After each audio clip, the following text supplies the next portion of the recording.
Hello दोस्तों, स्वागत है आपका नई क्लास में नए टॉपिक के साथ में। आज की क्लास के अंदर बिल्कुल ही माइनर टॉपिक, बिल्कुल ही कम पूछे जाने वाले टॉपिक को आज की वीडियो में कवर करेंगे। वैसे हम ज्यादा पूछे जाने वाले टॉपिक को अक्सर कवर करते हैं, लेकिन आज की क्लास में हम लोग विद्युत सेल को कवर करेंगे। पेपर में इतना नहीं पूछा जाता, लेकिन ये आपको पता होना चाहिए क्योंकि जो आपका विद्युत रसायन वाला चैप्टर है उसके अंदर ये छोटा सा टॉपिक है जो कि आने के चांस रखता है। ठीक है, तो आइए जानते हैं क्या होता है। बहुत ही आसान होता है विद्युत सेल। अब देखो सेल क्या होता है। कोई भी सेल, घड़ी का सेल होता है, 10 रुपए का आता है। घड़ी का सेल ले आना, उसको कूट के देखना, उसके अंदर से आप में से बहुत सारे लोगों ने कूट के भी देखा होगा। उसके अंदर क्या निकलता है, एक रासायनिक पदार्थ सा निकलता है, एक केमिकल सा निकलता है काले रंग का। ठीक है ना, तो बस वो क्या होता है, उसके अंदर होती है रासायनिक ऊर्जा। क्या होती है, उसके अंदर रासायनिक ऊर्जा होती है। ठीक है, ये आपको याद रखना है। तो देखो क्या होता है, ऐसा समायोजन, क्या ऐसा समायोजन, ऐसा तरीका, ऐसी जुगाड़, क्या ऐसी जुगाड़, ठीक है ना, ये ऐसा समायोजन जो रासायनिक ऊर्जा को किस में बदल देता है, वैद्युत ऊर्जा में बदल देता है। जो वैद्युत ऊर्जा होती है उसमें बदल देता है। कौन?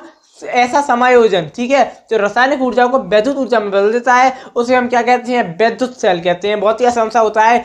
सेल दो प्रकार के होते हैं, एक होता है प्राथमिक सेल, एक होता है द्वितीयक सेल। प्राथमिक सेल कौन सा सेल होता है, ऐसा सेल जिसे हमें दोबारा चार्ज नहीं कर सकते। जैसे हम दोबारा चार्ज नहीं कर सकते, जैसे घड़ी का सेल है, 10 रुपए का लेकर आते हैं, खत्म हो जाता है, सेल फेंक देते हैं, दोबारा चार्ज थोड़ा करते उसे, तो उसे क्या कहते हैं, प्राथमिक सेल कहते हैं। एक होता है द्वितीयक सेल। अब द्वितीयक सेल क्या होता है, ऐसा सेल जिसे दोबारा चार्ज किया जा सके। अब 15,000 रुपए की बैटरी लाए, वो हो गई खराब, ये मतलब वो हो गई डिस्चार्ज, तो ऐसा थोड़ा दोबारा लेके आएंगे, वो दोबारा चार्ज होती है, तो वो क्या होती है, वो होता है द्वितीयक सेल, क्योंकि वो दोबारा चार्ज होता है। अभी बैटरी कैसे बन गई, अरे तो बहुत सारी सेलों का समायोजन क्या कहलाता है, बैटरी कहलाता है। ठीक है ना, उसे गांव की भाषा में कभी कभार बैटरा बोल देते हैं, लेकिन सही मायने में वो बैटरी होती है। चाहे वो कितनी भी बड़ी हो, लेकिन वो कहलाएगी तो बैटरी। ठीक है ना, तो ये होता है। तो कुछ नहीं होता, यहाँ पर वो चीज लिखी हुई है, प्राथमिक सेल वे सेल जिन्हें दोबारा चार्ज नहीं किया जा सकता, प्राथमिक सेल कहलाते हैं। जैसे घड़ी का सेल, यहाँ पर लिखा हुआ है द्वितीयक सेल क्या होते हैं, वे सेल जिन्हें दोबारा चार्ज किया जा सकता है, द्वितीयक सेल कहलाते हैं। मैंने आपको बताया जैसे कि बैटरी।